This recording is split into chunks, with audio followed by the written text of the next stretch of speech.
Okay, welcome to episode 55 of Ask Concussion Doc. I'm your host, Dr. Cameron Marshall. I have 3 questions today that were submitted, so thank you to all of you that submitted questions to. I did it on my on my story, and we had a number of questions come in from that, and also people that responded to Complete Concussion's main Instagram page. Had a number come in like that. We had some come in from email as well. So it's always good for us to add to our question bank and keep going so we can keep kind of answering the questions that people have. And so today we have 3 questions. But first, I want to talk about the new study that's gaining headlines out of Ontario, Canada, looking at the concussion incidents being diagnosed at hospital emergency departments and also from physicians' records. Now, we thought that the number of concussions was around 600 per 100,000 residents, so 600 concussion injuries per year for every 100,000 people in the population. And the new study found that it was actually over 1,100 concussions per 100,000 people. That means that about 1.2% of the population of so 1.2% of every man, woman, and child each year is getting a concussion in the province of Ontario. If we extrapolate this to the population of Canada, we're looking at close to 500,000 concussions each year in Canada alone. So that's a crazy number, and it's actually almost double what we had originally thought it was, and this is when it was looked at a few years ago. So the whole argument, as well as the actual incidence of concussion increasing, or are we just being able to recognize the concussions better? I think we're getting better at recognition, but I also think, given the state of where we're at with concussion and kind of the media hype, everyone who bumps their head even mildly believes that they have a concussion. And so I think we're getting a bit of an overdiagnosis as well. One thing to keep in mind, however, from these numbers is that they're only based on physicians' records. So a lot of people that get concussions may not present to a physician's office. They may go to another healthcare provider who is not linked into the provincial health system, like a physiotherapist, chiropractor, occupational therapist, athletic therapist, you name it. They may go there. They also may not see the care of any healthcare provider. And so this is likely an underestimation for the number of concussions that are actually occurring, because it's only based on physicians' records. So pretty crazy to think that 1% of the population is getting a concussion every year. It's a big number. Okay, first question. How much do minor bumps and hits to the head impact somebody post-concussion? So this question actually happens to me a lot as a clinician. Whenever I have patients coming in that have a concussion, oftentimes they will report fear of hitting their head again. So even anytime, let's say they have a baby, anytime the baby kind of bumps heads with them, they think that they have another concussion, right? These mild impacts.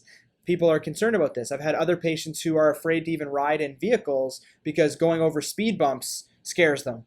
And if they hit a pothole, they feel that little jar is going to affect their brain in some way, okay? First thing we have to understand in answering this question is we are not that fragile.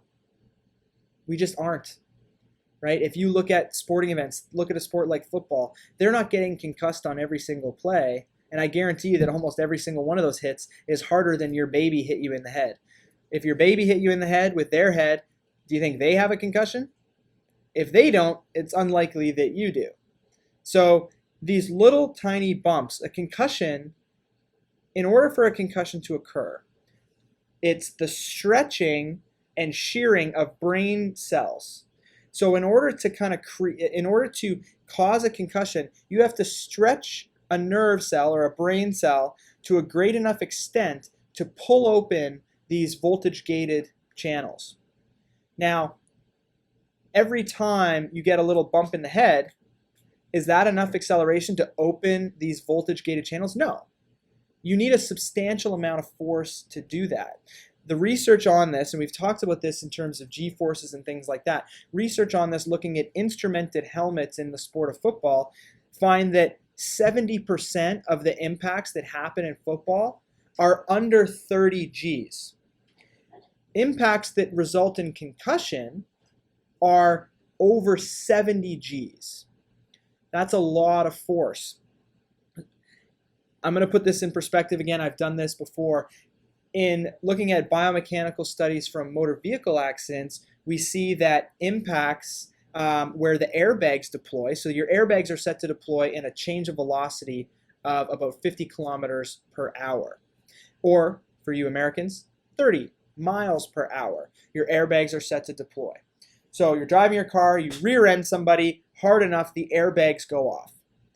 That translates into 60 Gs of acceleration or deceleration through the seatbelt. So even a car accident to that extent where the airbags go off may not be enough to cause concussion injury. So when you think about this and you have a little bump in the head from anything, let's say you hit your head on a countertop. I have a number of patients that come in with their concussion symptoms after bumping their head on a countertop. Did you hit your head the equivalent of a car accident? Did you hit your head the equivalent of, and when these studies look at these football helmets, they find that less than 0.1% of all the impacts that happen in football actually result in a concussion. So when you hit your head and you think you may have suffered a concussion, did you hit your head hard enough to be 0.1% of an impact that you'd see in a football game? Okay, it's a lot of force. It's not every little bump and hit, right? Like this isn't causing a concussion for me, right? A bump in the head might not necessarily cause a concussion. If it's a substantial hit, then for sure. Okay, now the argument is then made, well, what if I have a concussion right now? Don't I have an increased risk? Well, yes, you do. In the initial first few weeks, smaller hits can cause subsequent concussions, but that's only in the first couple weeks where that vulnerability period has been found to exist. Beyond that period, at least in the animal studies, because we can't study this well in humans, is if we were to give these animals second concussions after recovery has taken place in terms of that low energy deficit that concussion results in, if you get hit again in that period, it's just another concussion. So there is no increased vulnerability necessarily in that from a mechanical standpoint. Studies looking at humans with these large epidemiological studies, so what I mean by that is when you look at a huge group of people, like 10,000 people, they'll find that people that have had a previous concussion tend to get concussed a lot more frequently than people that have never had a concussion before. So the results of these studies will suggest that having a concussion previously increases your risk for having future concussions. Okay? It does, according to the correlation. But correlation and causation are two different things. Just because you've had a concussion doesn't necessarily mean that's why you're more at risk for having a future concussion. Maybe, and this is what these studies don't take into account, is the fact that just because I've had a concussion, maybe I'm more of a high-risk player. And that's why I had the concussion in the first place. If I don't change the way I play and I still play aggressively, I'm going to increase my risk for subsequent concussions. Not because I'm more vulnerable, but just because I'm this type of player that gets concussions because I go out there and I bang hard and I put my head down and I go into things. If that's my style of play, I likely have had a concussion before, and I'm likely more likely to get one in the future. So this is where these studies fall short. When you look at studies that actually examine the amount of force required to cause concussion, and so there's a study that was done in Ottawa recently where they took people coming into the emergency department, and they were adolescents, and they were adolescents that had fall injuries. So then they would recreate the fall. Okay, how high did you fall from? What surface did you land on? Did you have a helmet on? Was it turf? Was it ice? Was it concrete? Where did you fall? And they would document all of this. So there's hundreds and hundreds of these incidents. And they would then ask, did you have a previous concussion before? Or is this your first one? And then they would kind of categorize them based on that. They would then take that data and say they fell from a height of 3 feet, they were this much weight, and they would calculate how hard they hit the ground. And they tried to see if those that had a previous concussion had less impact force required to cause their subsequent concussion than those who were having their first time concussion. And they actually found that there was no difference. So the group that had had a previous concussion and the group that didn't have a previous concussion were getting concussed with the same amount of force regardless. So in terms of susceptibility and vulnerability, we haven't actually identified an increased vulnerability or susceptibility to impact in people that have had previous concussions.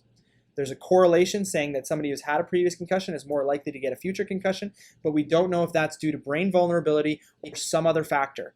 Style of play, position play, yada, yada, yada, body size, right? Maybe I'm a smaller player, I get knocked around more, that's why I get more concussions. Who knows? But in terms of brain vulnerability, it hasn't been shown to be there.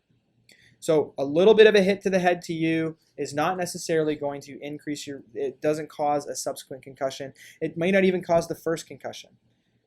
The amount of patients that I see that have persistent concussion symptoms from bending forward and hitting their head on a countertop or hitting their head on a door as they open it, I don't think that's enough force. And so there's a lot of other factors at play that can cause symptoms, and the symptoms are very non-specific. So don't get too worried about the little bumps and things that happen throughout your life, right? Riding in a car, we are not that fragile.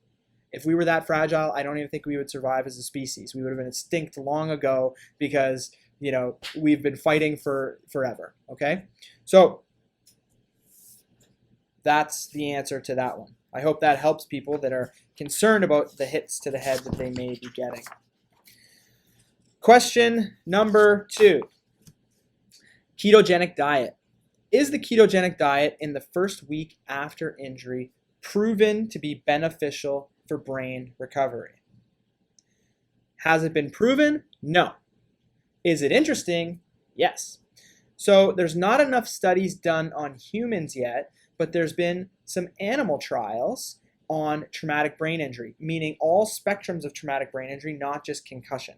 That's where the things get confusing, because a severe traumatic brain injury and a mild traumatic brain injury are two different things. Concussion is a mild traumatic brain injury. Severe traumatic brain injury or moderate traumatic brain injury are very different elements. But in animal studies, eating a ketogenic diet in a rodent model following traumatic brain injury has been found to mitigate the risk of suffering from neurodegenerative diseases such as where are we at here? Alzheimer's, Parkinson's disease, and also with epilepsy.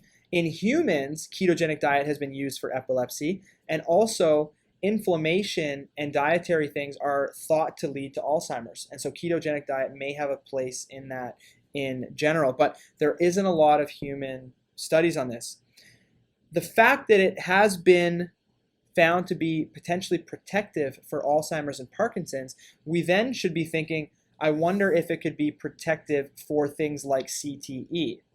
We know that after concussion, there's inflammation in the brain that happens. You get activation of microglial cells in the brain which promote inflammation. That inflammation can linger and actually bring more inflammation to the area, which can start to damage some of the healthy tissue around, which then brings more inflammation, which then brings more inflammation, and so on and so on and so on, and you get this cyclical response. Having a way to reduce inflammation, which a lot of times it's sugar, carbs, and things like that promote inflammatory responses. This is one of the reasons why ketogenic might be helpful, is going into a state of ketosis, relying on ketone bodies to fuel the brain, might be beneficial in squashing inflammation. Again, needs more research, especially in the human model, but in animal models shown some positive potential. Now I have a study here on concussion specifically. This is a recent one, and it is from Zhang et al. In 2018, and they looked at proton magnetic spectroscopy, which looks at the levels of energy, basically ATP levels within the brain through N-acetyl aspartate. So this looks at the metabolic levels of concussion recovery. This has been used to look at concussion recovery in humans, finding that period of vulnerability, finding the level of metabolic recovery. There's been a lot of studies out of Italy that have used this particular technology. So what this group did is they had 3 groups, and group 1 was a sham injury, so they didn't receive a concussion at all, and they were given a regular diet for a rat. Group 2 was given 3 concussions spaced out by 24 hours each. So 3 concussions back to back to back, 24 hours apart, also given a normal rat diet. Then group 3 was also given 3 concussions spaced out by 24 hours each, but they were put on a ketogenic diet that started the day of the injury. So they were fed a normal diet up to the day of the injury, and then at the point of injury, they were started on keto-friendly diet. They gave them just high-fat, low-carb, ketogenic diet. Animals were then put through motor tests such as balance beam, modified beam walking. They were given a standard MRI and also MR spectroscopy to look at the level of energy in the brain, because concussion causes a drop in ATP that comes back over time, and that's how you dictate the recovery of concussion. All animals were studied for 7 days after the final injury, so the typical recovery for a rat on a metabolic standpoint is about 5 days, just so you know. So 5 days for that NAA to drop down and come back up to full levels. So they were followed for 7 days after the final injury and then killed and processed and put under staining to look at the brain and look at the extent of the damage. They had these studies that were done in vivo, in life, and then also post-mortem studies to look at actual pathology in the brain. And here's what they found. No differences between any of the rats before the concussions happened. Animals fed with a ketogenic diet displayed elevated ketosis, so we know that they were actually getting into a state of ketosis. So they had beta hydroxybutyrate levels that indicated that. At day 1 after injuries, both injured groups performed worse than the sham group on their beam walking and everything else. After 7 days, the ketogenic group was significantly better than the normal diet group on beam walking and beam balance tasks, so they were better functionally, and this was significant statistically in both regards. On spectroscopy, it was found that 7 days after the concussion, the NAA levels were significantly reduced in the normal diet group versus the sham injured, so the group that didn't get an injury. The normal diet group had significantly reduced levels of ATP, NAA, but the ketogenic diet group was significantly better than the group that was getting normal food sources. So their energy levels had actually boosted up, and they only started it the day of injury. Staining after the concussion found that microglial expression, which is associated with neurodegeneration, in the ketogenic diet was actually upregulated. It actually improved, so it was protective against potential future neurodegeneration. So again, animal study, we need human studies. But is it proven? No. Is it interesting? Yes. And more research needs to be done in the area because it could be potentially protective for A, concussion recovery, and B, the long-term neurodegenerative effects that are thought to be due to concussion. Interesting. Cool. What do you think, Joe? Interesting? Love it. All right. Okay. Question number 3 is, what is the best approach to sideline concussion management? So you're a sideline therapist and you want to know what the best approach to the sideline management is. This depends. You have two main scenarios. One, player gets hit and is down on the field, potentially unconscious. And scenario 2, player gets hit on the field and comes off the field, but is displaying potential signs of concussion as they come off the field. For example, being off balance or holding their head, or being confused, going the wrong direction, but they come off under their own power. So these are the two scenarios, and they're a little bit different on how you're going to handle it. Number 1, they're down on the field. You're going in there under the assumption that they could be unconscious. And the first thing you're concerned with if the player is unconscious is making sure that they don't have, first of all, you want to make sure that they're breathing and alive, but always the first thing I do is I stabilize the head. Because if they do come to, sometimes they try to sit up really quickly. And so you want to make sure you're stabilizing them because they could have a neck fracture. If they've had enough force to create a loss of consciousness, they have enough force, obviously, to create fracture in the neck, and you want to be concerned about a spinal cord injury. So the first thing you do is go up, you stabilize the head, and then you try to see if they're conscious. Okay, try to wake them up in some way. And then if they're unconscious, now you're moving very quickly into ABCs, looking for breathing, heart rate, pulse. So then you're holding, feeling for a pulse, assessing, making sure they're breathing. If they are, that's great. Stabilize. And you may need to call 911 depending on how long they've lost consciousness for. But you're basically monitoring vitals and stabilizing the situation. I'd be getting an AED out there really quickly because you never know what could happen.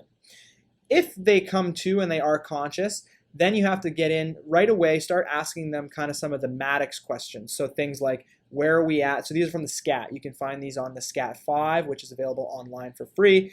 And you can ask questions like, what venue are we at? What's the score of the game? Who did we play last week? What was the score of that game? Who scored last, us or them? These are questions to orientation, kind of time and place, because this is how you assess really quickly if the person is aware of where they're at. And if they're not aware, it's likely that there's been a concussion.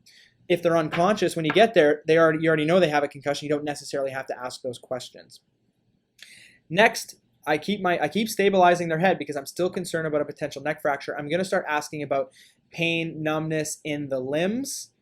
Neck pain. Do you have pain in your neck? No. Do you have any numbness, tingling, pain down the arms or legs? No. Okay, good. Then I'm going to start assessing a bit of motor function. Okay, can you wiggle your fingers for me? I'm going to start distally, meaning small joints. So fingers and toes, good. Wrists and ankles, good. Elbows and knees, good. Okay, great. Now I know that they have good sensation, they have good motor function, and I'm still stabilizing their neck. The Canadian C-spine rules, which are indication for who should get an x-ray of their neck, so this is things looking for fracture, says that if they have spinous tenderness, if you push on one of their spinous processes and they have a lot of pain there, that's indicative of a potential fracture, and so you should be getting a neck x-ray for that. So as I'm stabilizing, I'll start just asking, do you have any pain when I push on these? And I'll be up underneath pushing on the spinous processes to try and see if that elicits any pain. If it does, I'm going to stabilize and I'm going to call for 911 or whoever to come out and help me to get this person to the hospital for a neck x-ray, keeping their head stabilized. If I push and there's no pain, then I'm moving on to the next stage. Canadian CT head rule says the person should be able to turn their head in both directions at least 45 degrees with no pain or blockage. So then I'm going to remove my hands and say, okay, I just want you to turn your head to the left for me as far as you can, nice and slow. And if they can turn more than 45 degrees, okay, good, come back to neutral. And I want you to turn your head 45 degrees to the right for me. No pain with that, good. Okay, now I'm going to sit this person up and I'm going to then get them up slowly and then walk them off the field. Now, if they've had a loss of consciousness or they screwed up any of their Maddox questions, I know that there's a concussion there. I'm going to monitor them on the sidelines for that concussion and make sure that things don't get worse. If any of the, if you're now into first aid emergency mode, that's completely different. Concussion is the least of your concerns now. You're worried about somebody dying. And if a spinal cord injury is present, you're not worried about the concussion anymore because that's the least of your concerns. The most concerning thing is the spinal cord injury. Right? So you're kind of working through all of these things simultaneously and triaging what's most important at that time. The second scenario is the patient gets hit, they come off the field under their own power, and they are displaying some signs of concussion, or you have some reason, maybe the hit was big, you have some reason to go and question them about this. Again, you can ask Maddox questions, which are, where are we? What's your name is a great question. I use that one all the time because someone should really know their name. If you ask them and they don't know, that's obviously there's been some confusion there. Maddox questions, orientation, where are we? What's the date? What time of day is it? Who did we play last week? Who scored last? Who's winning this game? What's the score of the game? These are all orientation questions. If they're banging those out really quickly, I move on to just symptoms. Do you have a headache? Do you have any dizziness? Are your eyes blurry? Any of the symptoms. If they say no, no, no, no, no, they answer the questions quickly, well, great. They don't have a concussion. They've been able to kind of do all that stuff. There's no cause for concern. If they come off and there's signs like they're off balance, they're clutching their head, they're reporting double vision, anything like that, then you're going to take them aside. And now you're going to go into concussion assessment protocol. You can follow the SCAT or any other sideline tool that you like. And the big things to be concerned about, again, are not necessarily concussion. You already suspected concussion, so you remove them from play. They're not going back in the game no matter how they do on their SCAT because they're already endorsing symptoms following an impact. Now you're just following them to make sure that the concussion is only a concussion and not something more serious. So you're going to do neurological examination, cranial nerve, cerebellar testing, and then you can either repeatedly administer the scat to make sure they're not deteriorating using different word lists. And essentially what I do is I do my initial kind of assessment, I get all my information down, and then I just have them sit there. I take their helmet away so they can't get back in the game, and then I go back to the sidelines and I'm doing my thing, monitoring the rest of the game. And then every 5-10 minutes I'll go back, I'll talk to my guy, how you doing, everything okay, you getting better, getting worse, yes or no, and then I'll just monitor that. Another thing that I should mention is that there is some evidence to suggest that elevated body temperature following concussion increases the amount of glutamate release, which then increases the amount of calcium intake into the cell, which increases the amount of damage and oxidation that could occur, which also results in potentially prolonged recovery and potentially more, cellular damage. So what I've gotten into the habit now of when I talk to my coaches, my trainers on the sidelines, is to try to cool the person down a bit, is just get them in the shade, get their gear off, cool them down, try to cool their core body temperature down to normal thermic levels as soon as possible to try and mitigate any of that effect. So don't sit them in the sun with their helmet on, sweating buckets. That's just going to make things worse potentially. I try to get them cooled down as soon as possible, put some ice around their neck, and then just sit them in the shade, give them lots of fluids, get them kind of on that spectrum first, and then re-administer the scat, re-administer your cranial nerves, follow them up. They should have somebody with them for at least the next 2 to 3 hours to monitor for any deterioration. So if they're leaving and the game's over and they're going home, make sure a parent is with them. They have to be left in the care of a responsible adult. So that's kind of the sideline management, is you're just making sure that they don't have anything more serious, and if they do, you're addressing that first, particularly spinal fractures, skull fractures, airway breathing concerns, that type of stuff, cardiac. Concussion is kind of secondary to all of that. And then when the concussion is suspected, then you're going into brain bleeds and things like that to make sure that you're not deteriorating. And if you're deteriorating, they should be going to the hospital ASAP.